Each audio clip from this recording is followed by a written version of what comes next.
Hi, I'm Stephen and welcome to Audio Nautica.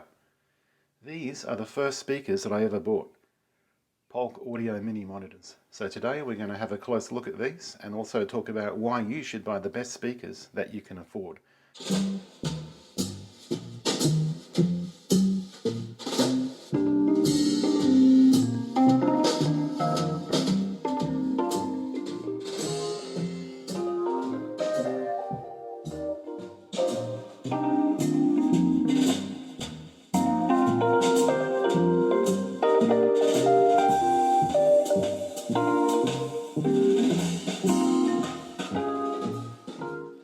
So I bought these in 1996.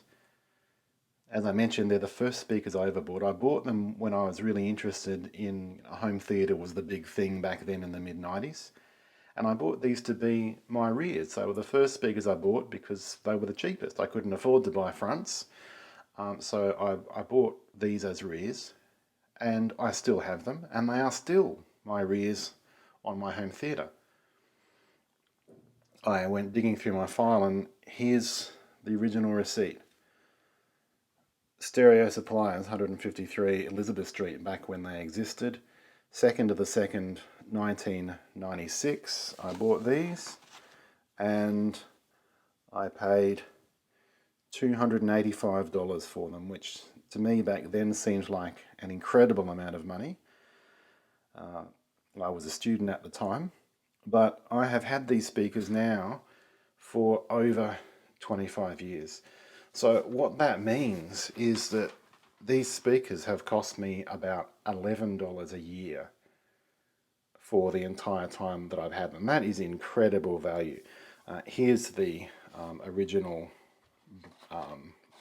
owner's manual for them, being mini monitors. This is all you got, was this sheet of paper, but they're quite good in the specs actually. 90 dB efficient, 100 watts, and their frequency response is 42 to 25 kilohertz. 3 dB is 67 to 23 kilohertz. So I bought these because they were a good quality speaker and still are. I've just spent an hour or so giving these a good listen to on the Quad 405 because most of the time they're my rears, so you don't really pay that much attention to rears, but just had a good listen to the music, and they're quite impressive actually. A speaker this small shouldn't, in my opinion, sound as good as these do. So this gives you just an idea. About 10.5 tall and about 6.5 wide and about 6.5 deep. And pull the net off. There we can see, I just checked the manual, tells me what the driver is. Yeah, it's a 5 1/4 driver and a 1.5 inch tweeter. So the sales guy, one of the sales guys at Stereo Supplies actually, his parents had a set of these for their main listening speakers, and they're perfectly fine for someone who's not into, who doesn't consider themselves an audiophile, or someone who might have a small apartment, who just wants to listen to some music every now and then. Even though these were sold to me as rears, they're perfectly fine for using them as something like that. So I've just had a bit of a listen to these for music, and they put out a lot more sound than they sound like they, or look like they should be able to. They do sound like a speaker that is working hard to produce its sound, and that's because they are. I mean, compared to what I'm usually listening to with those JBL studio monitors, yeah, they do sound like a speaker that's working hard, but they're nice to listen to.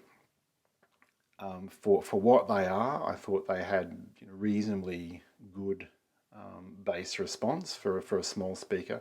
If anything, I thought that the mid-range sounded to me a little bit muted. It just sounded like something was missing, something was lacking, especially in vocals. I really noticed that the vocals to me sounded a little bit muted. It's not that they weren't enjoyable. It's not that they're nice speakers to listen to. They are. And you can really crank these things if you want to as well. But they just sounded like something was missing there. So anyway, let's pull these things apart now, these 26-year-old Polk Audio Mini Monitors. Let's pull them apart and have a look inside.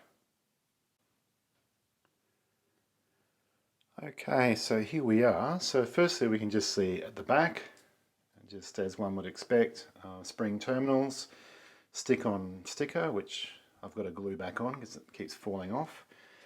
And then at the front, we can see that the enclosure is glued MDF.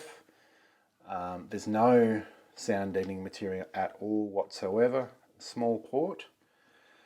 Now, I actually bought a second pair of these about 10 or 11 years ago for another project. I liked these so much as small speakers that sound reasonably good. It's the reason why I bought another pair on eBay. But Polk Audio had an issue in the mid-90s. I believe it was something to do with the glue that they used in their drivers. And over time, the glue would fail, which caused the driver to basically blow. So on that second pair of speakers, within about 18 months, both drivers blew. This pair, which is my pair, the drivers are both perfectly fine. So whether it was different batches of glue or what, who knows. But anyway, these are the bits. These bits here are out of the dead speakers. I kept them, so I haven't had to pull them out of these ones. So here's the tweeter, SL4000. I mean, obviously these things are built to a price. You know, as I said, I paid $280 for these 26 years ago. So yes, they're certainly not high-end speakers, but for what they are, you know, they perform pretty well. So here's the crossover, and yeah, she's pretty how's your father. It's just a big inductor, which is wound around a ferrite, and then you've got a capacitor here, which is cable tied and hot glued on. So there's not even a circuit board or anything for the crossover, but it works fine. And then here is our driver, and for a small driver, it's actually got a fairly beefy magnet. There's a fair bit of weight in that. So we can see 16th of October 1995 this was built, assembled in Mexico, it says here. So I'm presuming the entire speaker was probably made in Mexico as well, because there's nothing to say anything different anywhere else. And that's it. That's all there is to these things. But you know, this is a nice little set of monitors that comes from, you know, in my opinion, was probably